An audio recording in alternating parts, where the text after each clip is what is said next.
The universe had known countless conquerors, but none as ruthless as Zoldrin. Across the vast expanse of galaxies, his name alone inspired terror. Planets fell before his armada like dominoes. Entire civilizations bowed to his will, and resistance was met with swift, merciless annihilation. From his command ship, the Terminus, Zoldrin observed the latest addition to his empire, a small blue-green planet called Thalassia. Its inhabitants possessed a fascinating mix of technological advancement and artistic expression, yet they had crumbled under his forces within mere days. Their military, despite its bravery, proved insignificant against his superior weaponry and tactical genius. "Another world to serve the glory of our empire," said Commander Vex, Zoldrin's most trusted lieutenant. A tall, gaunt figure with cybernetic enhancements covering half his face. Vex had been by Zoldrin's side since the beginning of his conquests. Zoldrin nodded, his metallic armor gleaming under the harsh lights of the command bridge. His face, partially obscured by an intricate mask that supplied him with the specialized atmosphere his unique physiology required, betrayed no emotion. "Establish the usual protocols. Resource extraction begins immediately. The population will be categorized according to usefulness." "Already underway, my lord," Vex replied with mechanical efficiency. "The primary cities have been secured. Labor camps are being established as we speak." Zoldrin turned his attention to the holographic display showing real-time images from the planet's surface. Thalassian cities burned while his soldiers rounded up civilians. Children cried as they were separated from parents. The elderly were discarded if deemed unfit for labor. It was a scene repeated on countless worlds. Yet Zoldrin felt nothing. Compassion was a weakness he had purged from himself long ago, along with mercy and doubt. "Is there something different about this conquest, my lord?" Vex asked, noticing Zoldrin's prolonged gaze at the display. "No," Zoldrin replied tersely. "This world is like all the others. Weak, unprepared, unworthy of independence." He turned away from the display. "I will retire to my chambers. Continue the operation as planned." In his private sanctuary aboard the Terminus, Zoldrin removed his mask and armor, revealing pale blue skin marked with ancient battle scars. His eyes, solid black without pupils, stared at his reflection in the polished wall. The face that looked back was ageless, the result of countless life-extending modifications and enhancements over centuries of conquest. He had long forgotten his origins, the name of his homeworld, or what had first driven him to conquest. All that remained was the insatiable desire for power, the need to dominate and control. The universe was chaos. He brought order. Planets warred among themselves. He unified them under his iron rule. If millions suffered in the process, it was merely the cost of progress. A soft chime interrupted his thoughts. "Enter," he commanded, quickly replacing his mask. A soldier entered, carrying a small digital tablet. "My lord, during the processing of artifacts from the primary educational facility on Thalassia, this was flagged for your attention as per Protocol 7. Protocol 7 was specific. Anything that might contain intelligence about resistance movements or hidden weapons was to be brought directly to Zoldrin." He took the tablet with mild curiosity. "Leave," he ordered, and the soldier quickly departed. Zoldrin activated the tablet and found himself staring at a child's drawing. He nearly crushed the device in sudden anger at the waste of his time, but something in the image gave him pause. The drawing was simple, created with what appeared to be colored wax implements on paper, a primitive medium still used for child development on many worlds. It depicted a night sky filled with stars, planets, and spaceships. But unlike the warfare imagery one might expect from a child in a militarized society, these ships were not engaged in battle.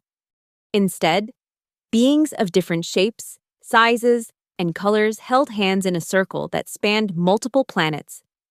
In the center of this cosmic ring of harmony stood a tall figure that, with a chill of recognition, Zoldrin realized was meant to be himself, identifiable by the distinctive armor and mask. But in the drawing, his hands were not holding weapons, they were extended outward, joining the circle of peace. At the bottom of the image, in the unsteady handwriting of a child learning to form letters, was written, "When the stars become friends again," by Nara, age 7. Zaldrun stared at the image for long minutes, an unfamiliar sensation stirring within him. Not anger, not pride, but something he couldn't immediately identify. He set the tablet down carefully, then picked it up again, studying the crude drawing with increasing intensity. Ridiculous sentimentality, he muttered to himself, yet he did not discard or destroy the tablet as logic dictated he should. Instead, he placed it in a secure drawer and tried to focus on reports from other conquered systems. But his thoughts kept returning to the child's drawing and its impossible vision of harmony. The image had awakened something dormant within him, a question he had not asked in centuries. What was the purpose of his endless conquests? The following day, Zaldrun made an unprecedented decision. "I will inspect the Thalassian capital myself," he announced to a surprised Commander Vex. "Is that wise, my lord? We have not yet completed security protocols. There may still be pockets of resistance. Are you suggesting my personal guard is insufficient protection against primitive weapons?" Zaldrun's voice carried a dangerous edge. Vex bowed his head. "Of course not. My lord, I will prepare your shuttle immediately." Hours later, Zaldrun walked through the devastated streets of the Thalassian capital. Buildings lay in ruins, the sky darkened by smoke from ongoing fires. His personal guard formed a protective perimeter around him as frightened citizens cowered in his presence. "Where are the education centers?" Zaldrun demanded. A local administrator, hastily appointed by Vex's occupation forces, hurried forward. "Great Lord, the primary education facility is 3 sectors from here. It was largely undamaged in the conquest, as per your standing orders regarding knowledge repositories."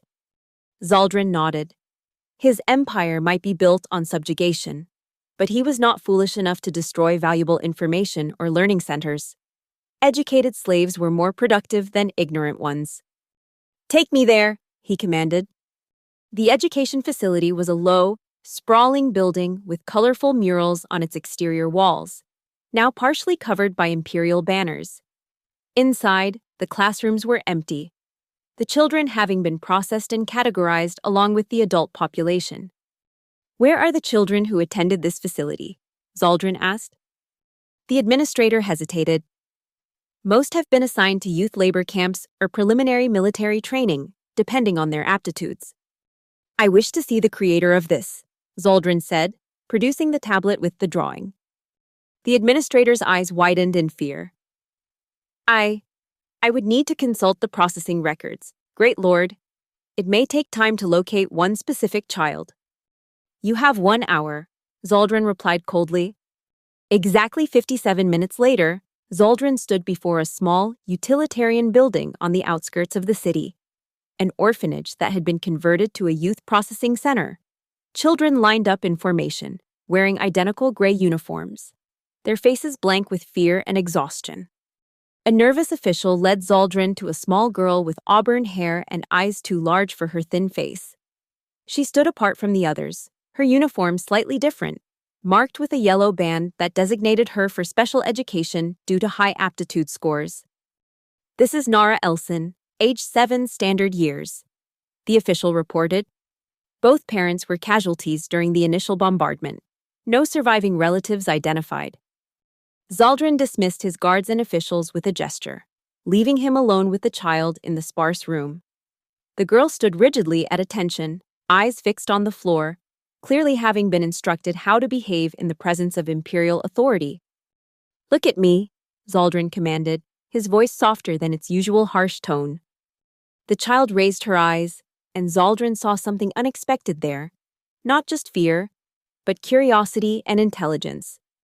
"You created this," he said, showing her the tablet with her drawing. A flash of recognition crossed her face, followed by alarm. "Am I in trouble, sir?" "No," Zaldrun replied. "I wish to understand its meaning." The girl looked confused. "It's just a picture, sir." "Explain it to me." Nara hesitated, then pointed to the image. "These are the stars and planets.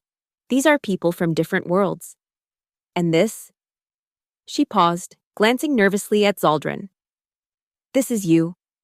Why am I holding hands with these beings instead of conquering them? Because, she faltered, then continued with the directness only a child could manage. Because maybe everyone could be friends instead of fighting. My teacher said that before the wars. Different planets traded and shared knowledge. I thought that seemed better than people getting hurt. Zaldrun studied her.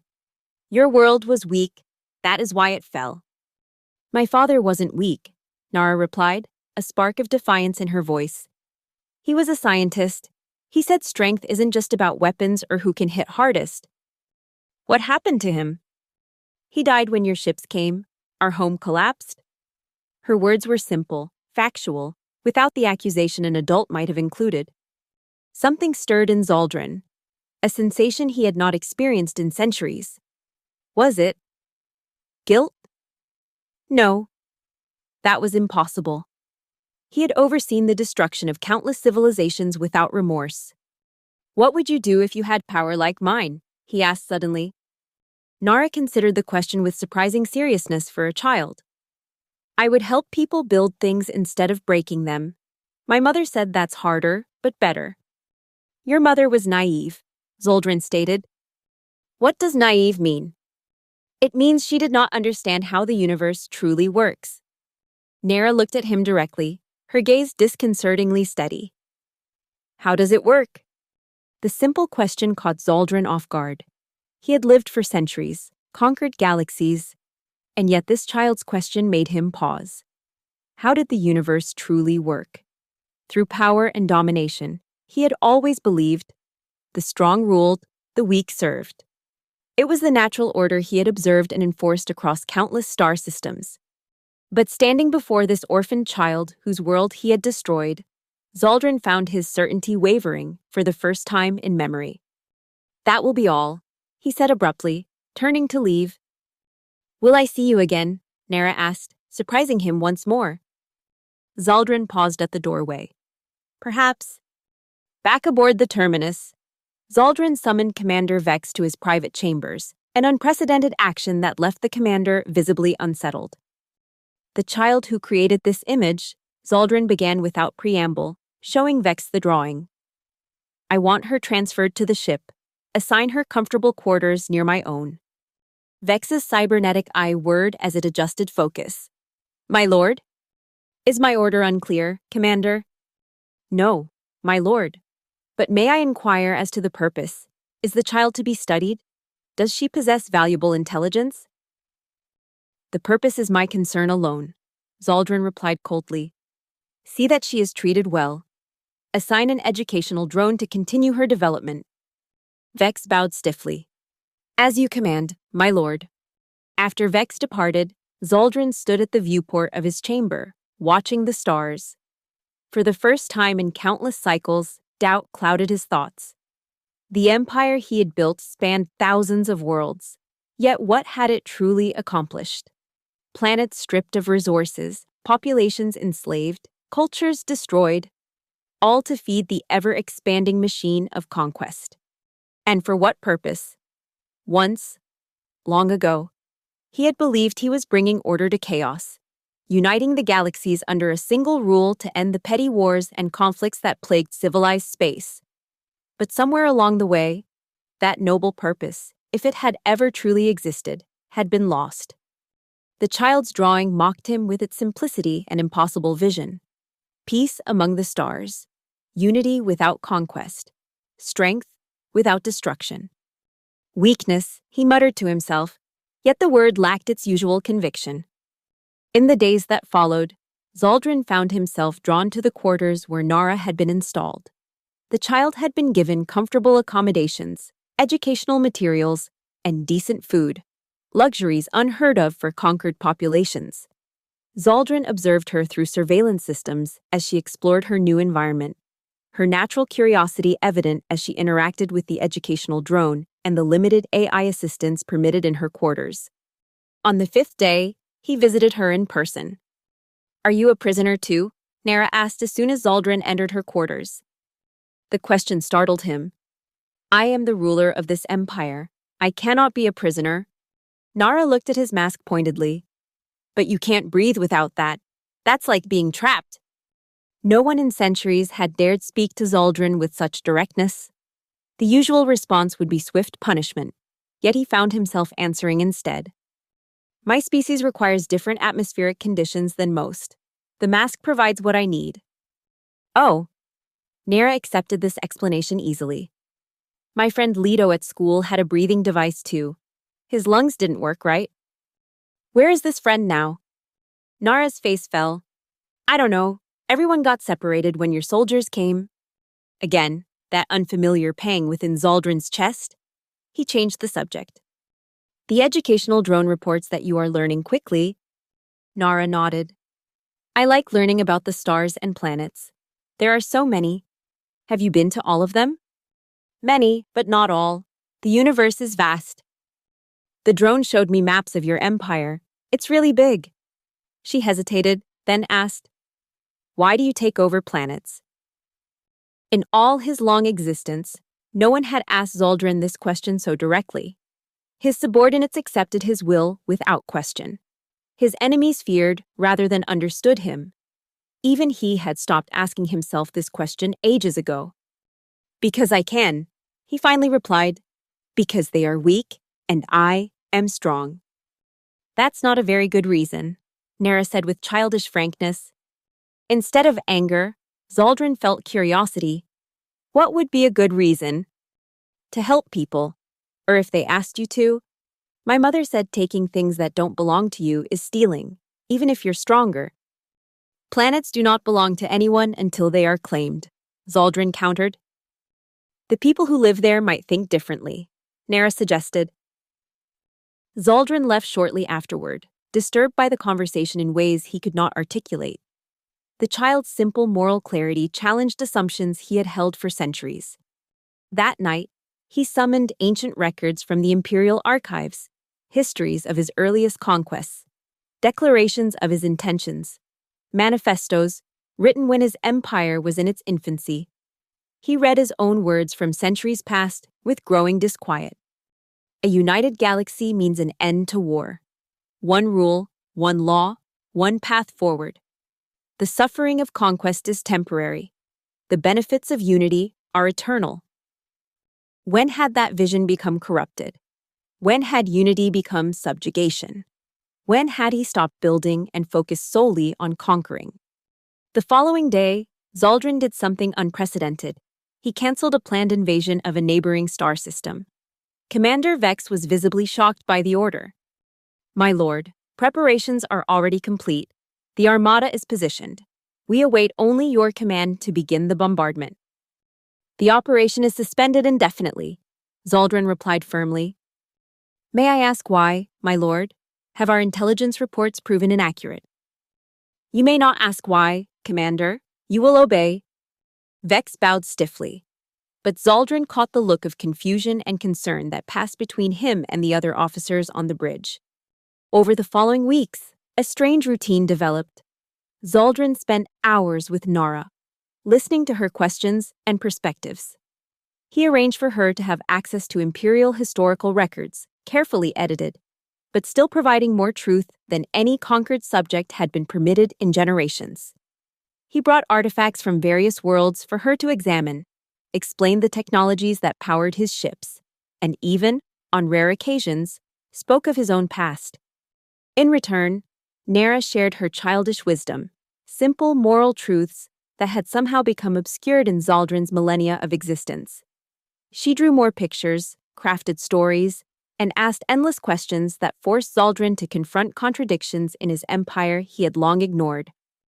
Meanwhile, throughout the imperial hierarchy, uncertainty grew. Zoldrin's behavior was unprecedented. Conquest operations were delayed or cancelled.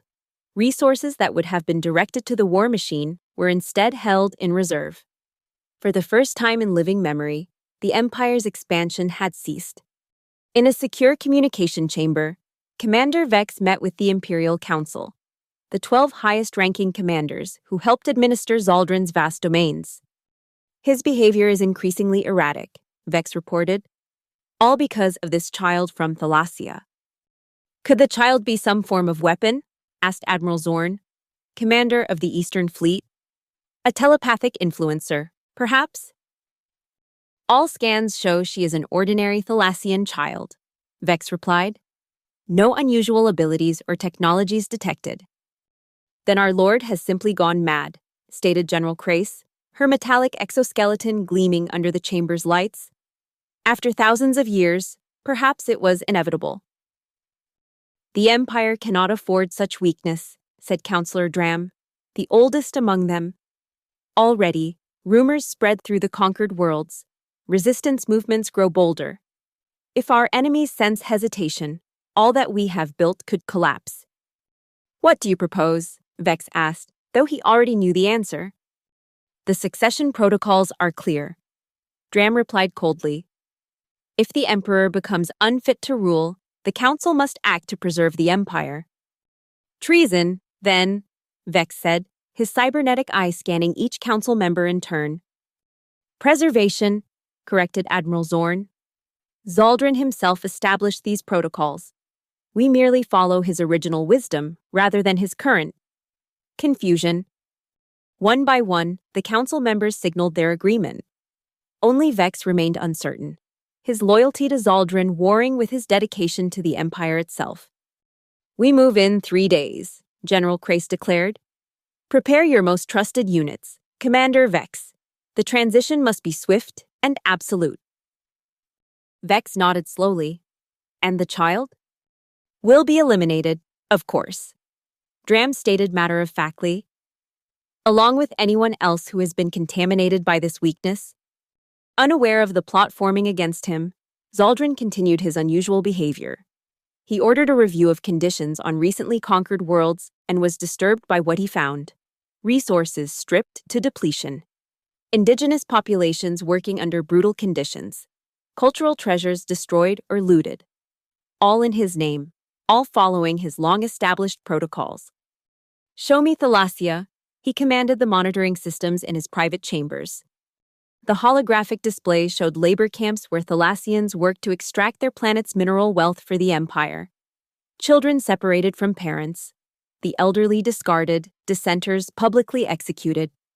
A world being systematically destroyed to feed the Imperial machine, like hundreds before it.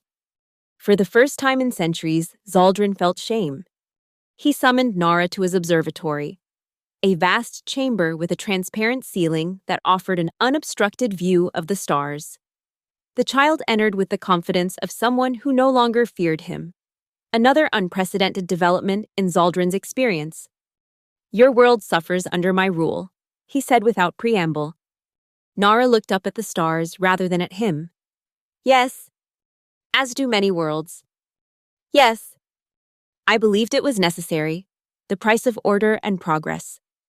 Nara remained silent, watching the distant pinpoints of light. I am uncertain now, Zaldrun admitted, the words difficult after eons of absolute conviction. What will you do? Nara asked simply.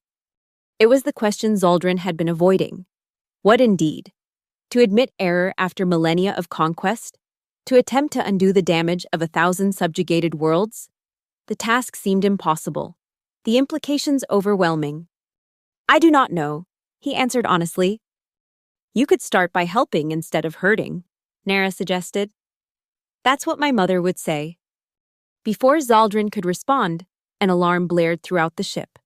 The observatory doors sealed automatically as the terminus went into emergency lockdown. What's happening? Nara asked, fear entering her voice for the first time in weeks. Zaldrun accessed the ship's security systems through his neural implants and witnessed the betrayal unfolding throughout his vessel. Imperial guards loyal to the Council were moving against positions held by his personal forces. Commander Vex led a contingent toward the Imperial quarters. A coup, Zaldrun said grimly. My commanders have decided I am no longer fit to rule. Understanding dawned in Nara's eyes. Because of me. Because you stopped attacking planets. Because I showed weakness, Zaldrun corrected. In their eyes, compassion is weakness. What will they do? They will kill me. And you. And continue the empire as it was before. Zaldrin's voice was matter of fact. The protocols for succession are clear. I wrote them myself. Long ago. Fear flashed across Nara's face, but she controlled it with remarkable composure for a child. Can we escape? The question gave Zaldrin pause. Escape had not occurred to him. In all his millennia of existence, retreat had never been an option he considered. He fought, conquered, or died. Those were the only paths he had ever acknowledged. Yet now, looking at this child who had somehow breached the walls around what remained of his conscience, Zaldrin considered a new possibility. Yes, he decided, we can escape. Using his neural link to the ship's systems, Zaldrin mapped the locations of the rebel forces.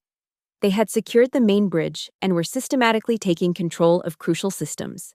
But they had not yet reached the specialized hangar where Zaldrin's personal scout vessel was docked. Come, he said, taking Nara's small hand in his armored gauntlet. We must move quickly. Using maintenance passages and service corridors that few knew existed, Zaldrin led Nara through the massive warship. Twice they had to hide as patrols passed. Once, Zaldrin was forced to eliminate a guard who discovered them, a swift, silent action that he shielded Nara from witnessing. Finally, they reached the secure hangar.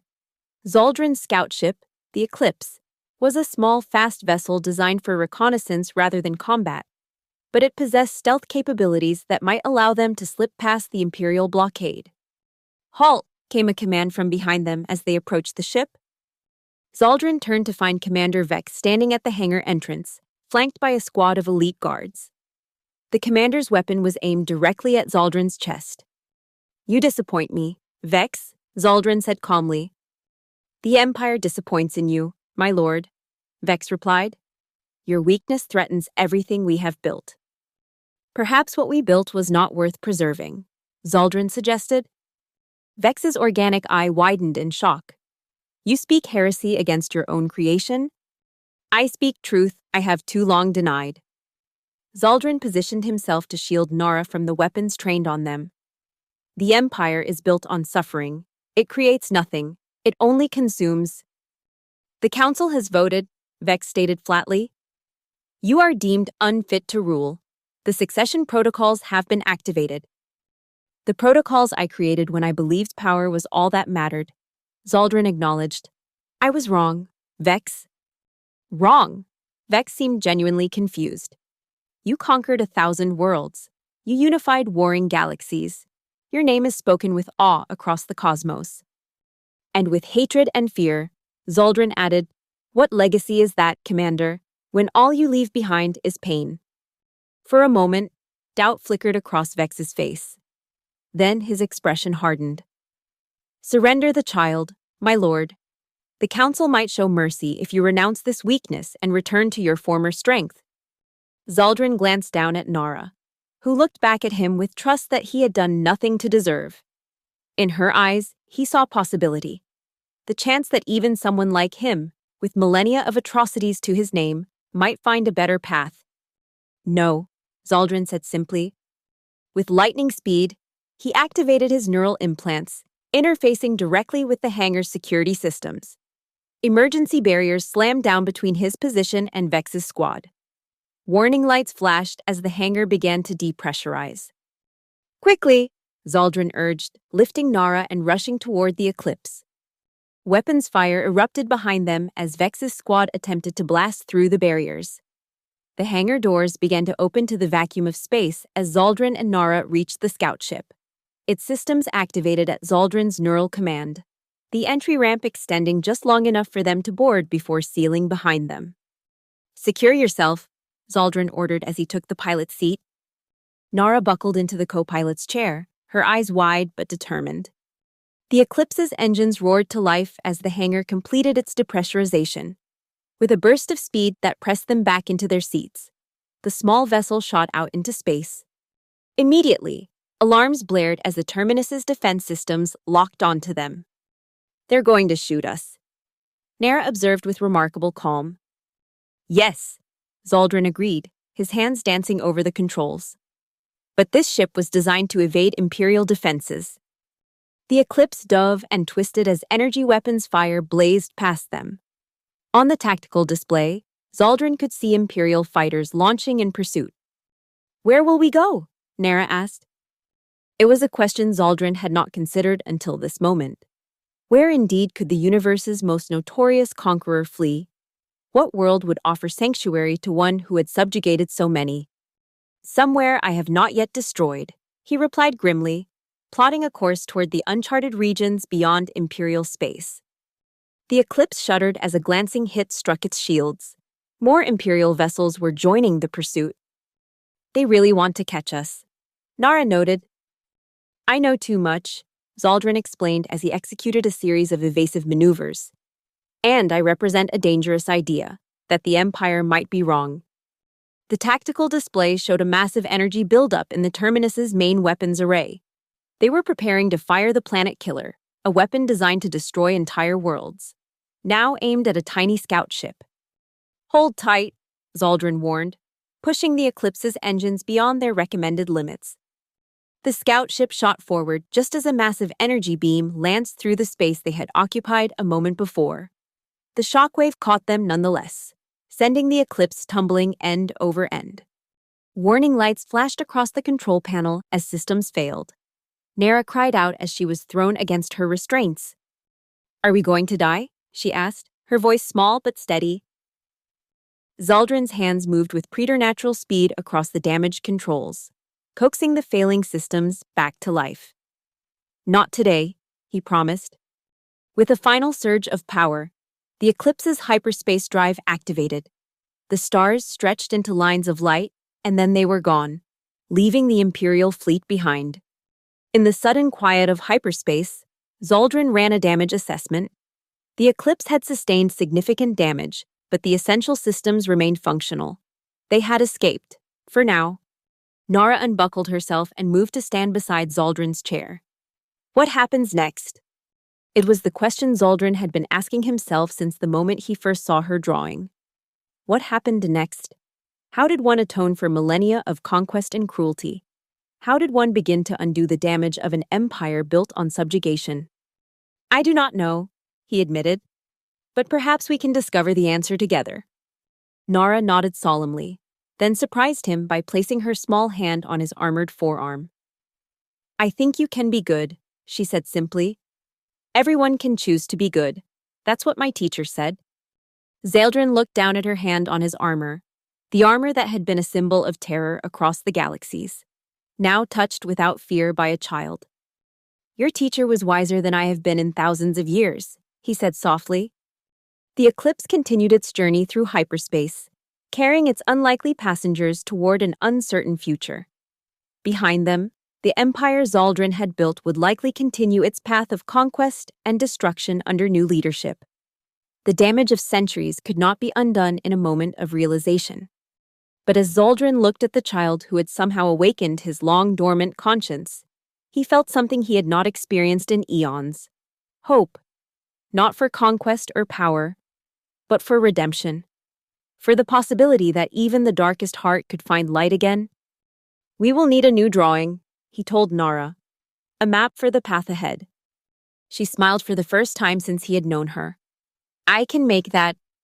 And so, as the Eclipse carried them toward unknown stars, the former cosmic warlord and the orphaned child began to imagine a different kind of future. One built not on domination, but on healing. One world at a time. One life at a time. Beginning with their own. The journey through hyperspace lasted 3 days, during which Zaldrun worked tirelessly to repair the damaged systems of the Eclipse. Nara helped in her way, handing him tools, asking questions about how things worked, and sometimes simply sitting quietly beside him as he calculated and recalibrated.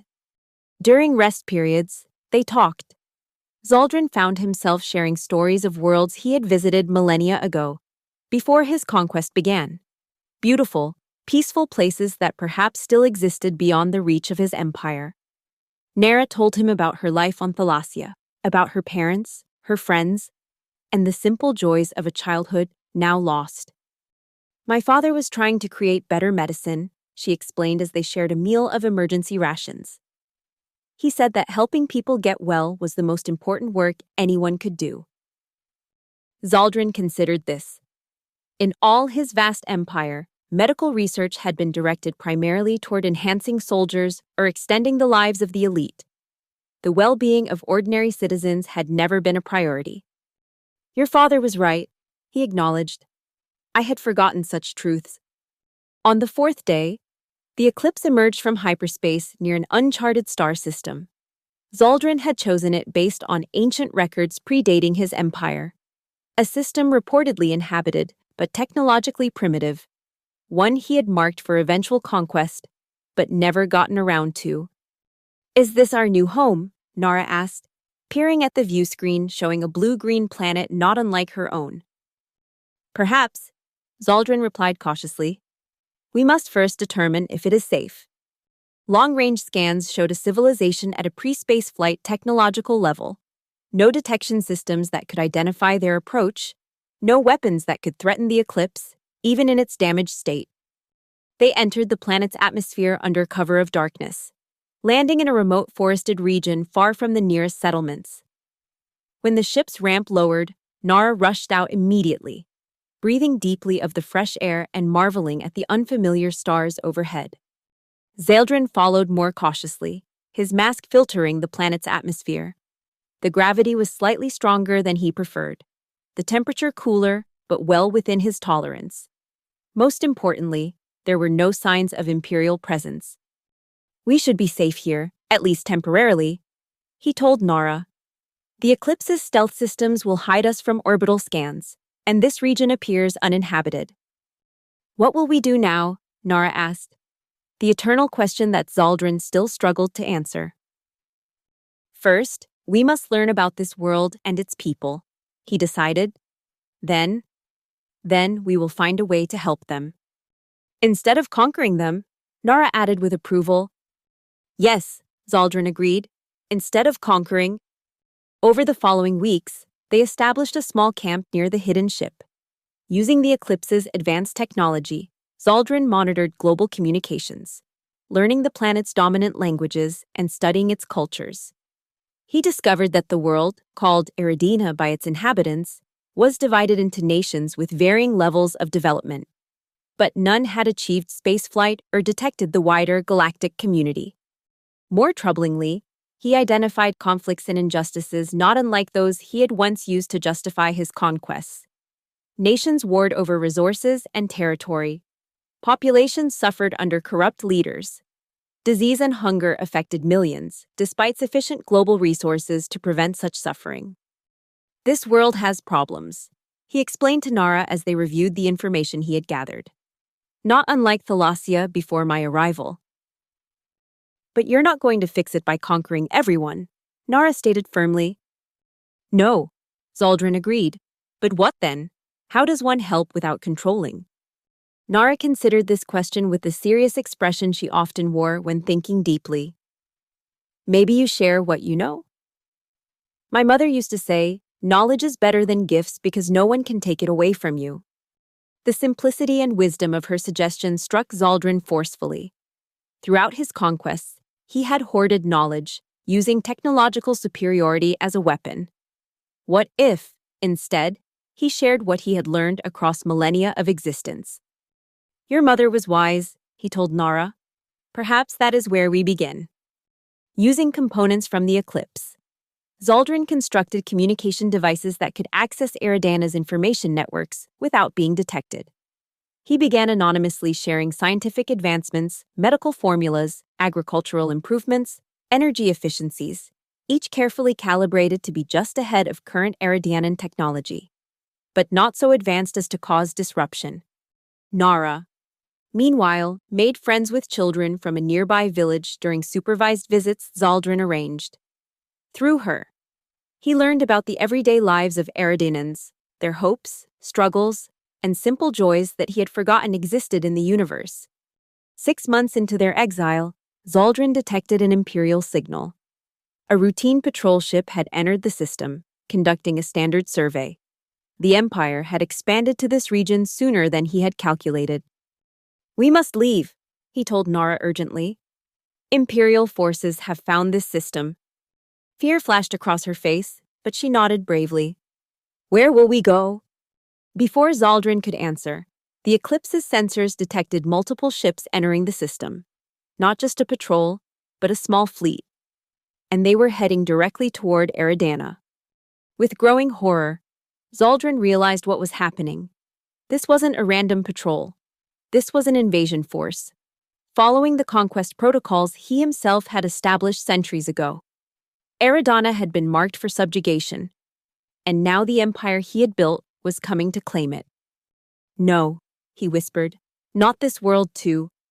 Nara looked up at him, understanding in her eyes beyond her years. They're going to do what you did to my planet.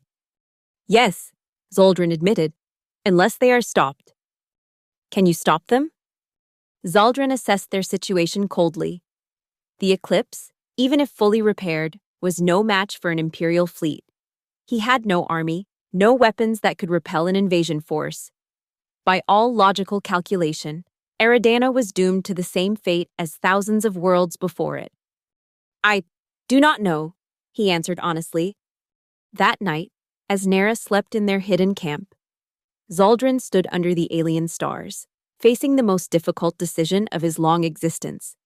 He could flee with Nara, find another world beyond Imperial reach, and continue their peaceful exile. It would be the rational choice, the safe choice. Or he could fight, against the very empire he had created, against forces he had trained, using protocols he had designed. A fight he could not possibly win. The Zaldrun of old would never have hesitated. Survival was paramount. Sentiment was weakness. But that Zaldrun had died the moment he truly saw the child's drawing of a universe at peace. With grim resolve, he returned to the Eclipse and began modifications. If he could not defeat the Imperial fleet, perhaps he could mislead it. He worked through the night, converting the ship's communication array into a powerful transmitter that could mimic the signatures of multiple vessels. When dawn broke, Nara found him making final adjustments to a small communication device. You're going to fight them, she said. It wasn't a question. Yes, Zaldrun confirmed. I want to help. He looked at her, this child who had lost everything to his empire, yet still showed more courage and compassion than he had in millennia of existence. You already have, he told her, more than you can know. He explained his plan.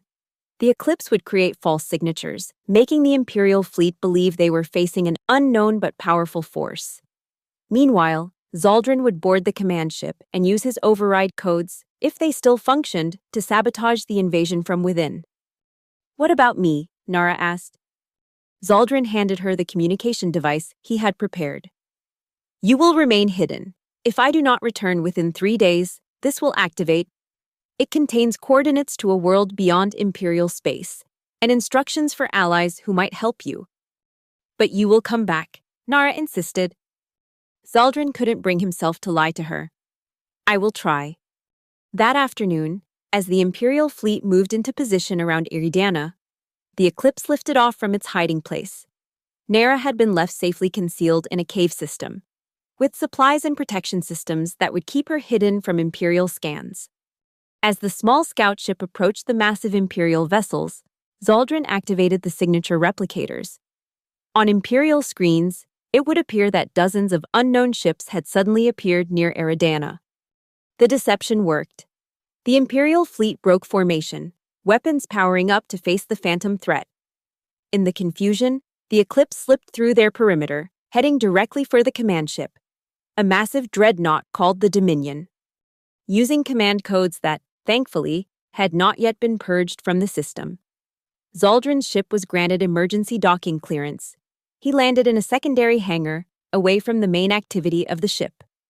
Donning his full Imperial armor for what he knew might be the last time, Zaldrun stepped out into the Dominion. He moved with the confidence of one who belonged, and for the most part, the crew gave him a wide berth. Imperial armor similar to his was worn by elite special forces, figures that ordinary crew members preferred to avoid. He made his way toward the main engineering section, planning to sabotage the ship's primary systems. With the command vessel disabled, the invasion would be delayed. perhaps long enough for Eridana to be forgotten in favor of easier targets. He had almost reached his destination when a voice called out behind him. "Lord Zaldrun." He turned to find Commander Vex standing in the corridor, flanked by Imperial guards with weapons drawn. "Commander," Zaldrun acknowledged calmly. "You seem unsurprised to find me alive. We calculated a 63% probability that you had survived," Vex replied. "Your scout ship was designed for escape. After all, you planned for every contingency. Except betrayal from those I trusted," Zaldrun noted. "Not betrayal," Vex corrected. "Preservation of your vision. The true vision, not this weakness that infected you. And how is the Empire faring under its new leadership?" "Prospering, expanding. Admiral Zorn has proven an effective emperor. He lacks your vision, perhaps, but compensates with ruthless efficiency. Conquering without purpose," Zaldrun said sadly. "Destroying without building." "The purpose is power," Vex stated. "As you taught us." "I was wrong." The words hung in the air between them. Vex's organic eye widened slightly, the closest he came to showing shock. "Wrong," he repeated. "You? The greatest conqueror the galaxy has ever known." "Yes," Zaldrun said simply. "Power without purpose is meaningless. Vex, conquest without creation is empty. I built an empire that consumes worlds and leaves nothing but ashes. What legacy is that?" For a moment, doubt flickered across Vex's face. Then his expression hardened. "Your execution will be public," he stated flatly. "A message to any who might question the Empire's path." "And what of this world?" Zaldrun asked, gesturing toward the viewport where Eridana hung, blue and vulnerable. "Another victim of Imperial progress?" "Standard conquest protocols," Vex confirmed. "Resource extraction begins tomorrow. The population will be processed according to usefulness." Zaldrun felt a cold anger unlike anything he had experienced before. Not the rage of a warlord denied victory, but the righteous fury of one who finally sees the true cost of his actions. "No," he said quietly, "not this world." With lightning speed born of millennia of combat, Zaldrun struck. The guards fired, but too late, he was already among them, his augmented strength and speed making him a blur of motion. Within seconds, they lay unconscious or disabled. Vex backed away, drawing his sidearm. "You cannot stop this, my lord. The invasion is already planned. The fleet is in position." "Plans can change," Zaldrun replied, advancing on his former commander. "As I have changed." Vex fired, but Zaldrun was no longer where he had been. Moving with supernatural speed, he appeared behind Vex, disarming him with a precise strike. "I do not wish to kill you, Commander," Zaldrun said as Vex stumbled back. "You served me loyally for centuries, but I cannot allow this invasion to proceed." "You don't have the authority to stop it," Vex replied, his voice steady despite his precarious position.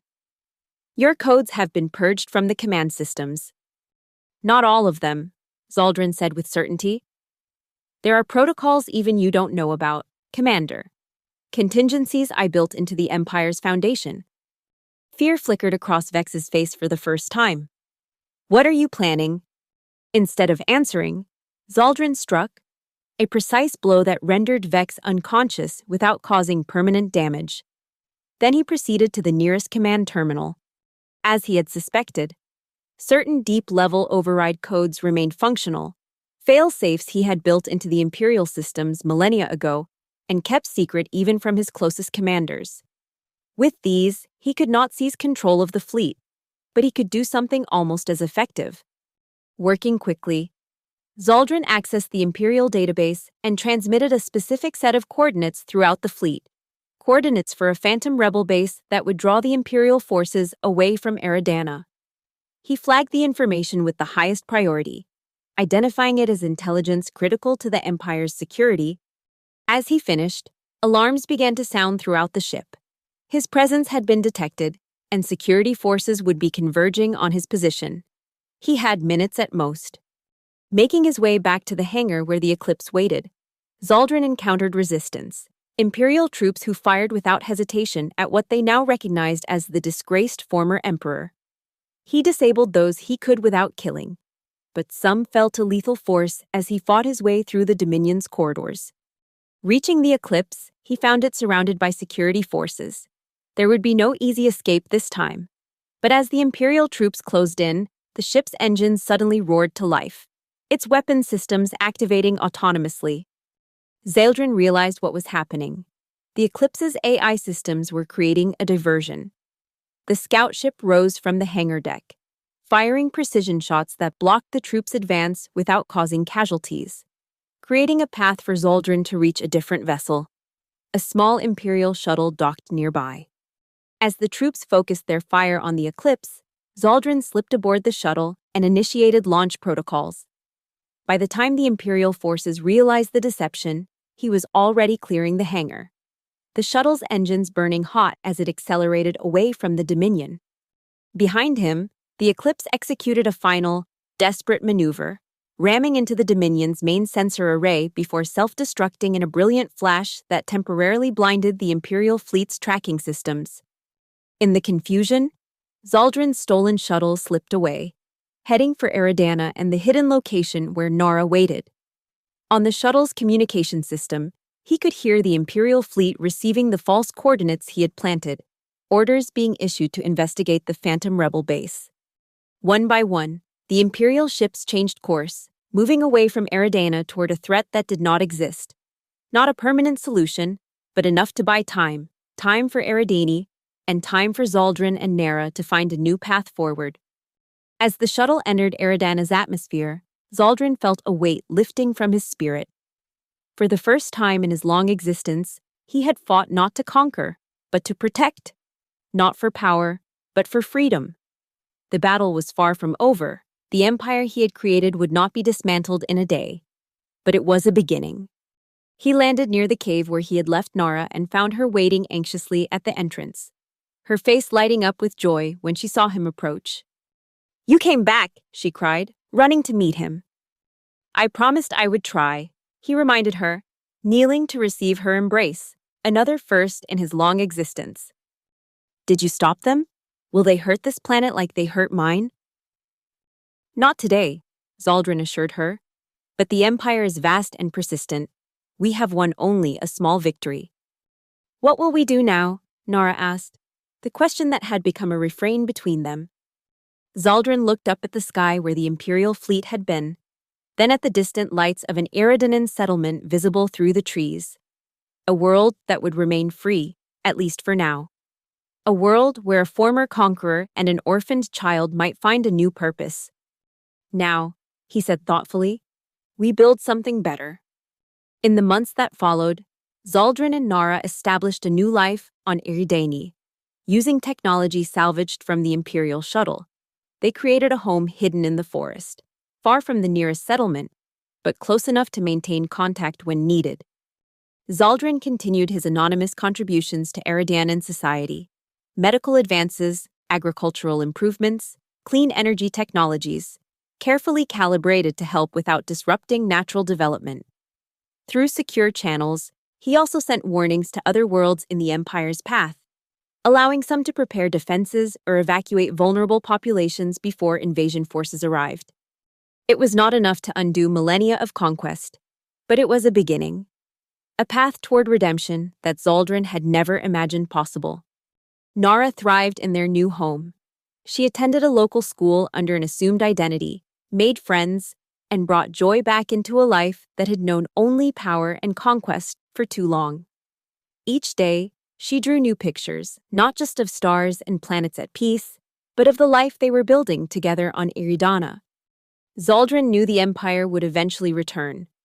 Admiral Zorn would not forget Eridana forever. And the false coordinates would only mislead the fleet for so long. When that day came, they would face a choice again: flee to another world, or stand and fight for this one. But that was a concern for tomorrow. Today, as he watched Nara playing with local children near their hidden home, Zaldrun felt something he had thought lost to him forever: peace. Not the false peace of conquest and subjugation, but the true peace that comes from creation rather than destruction, from protecting rather than dominating. "Look what I made," Nara called, running to show him her latest drawing. It depicted two figures, one tall and armored, one small and smiling, standing together on a green hillside under a sky filled with stars. At the bottom, in her improving handwriting, she had written, "Home." Zaldrin, once the terror of 1,000 worlds, felt tears for the first time in millennia.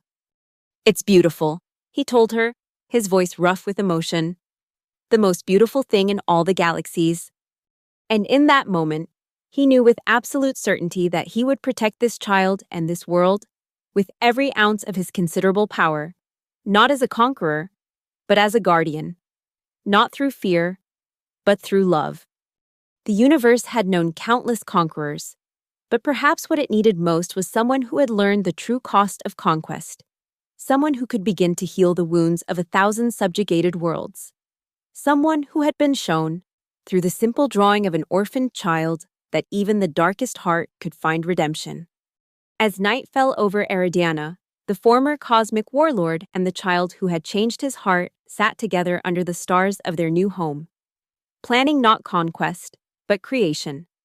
Not an empire of fear, but a future of hope. And somewhere in the vast darkness between the stars, the empire Zaldrin had built continued its path of destruction. But a new force had been set in motion, a force that would grow from the smallest beginning, like all truly transformative things. The journey toward healing had begun. One world at a time, one heart at a time, starting with his own.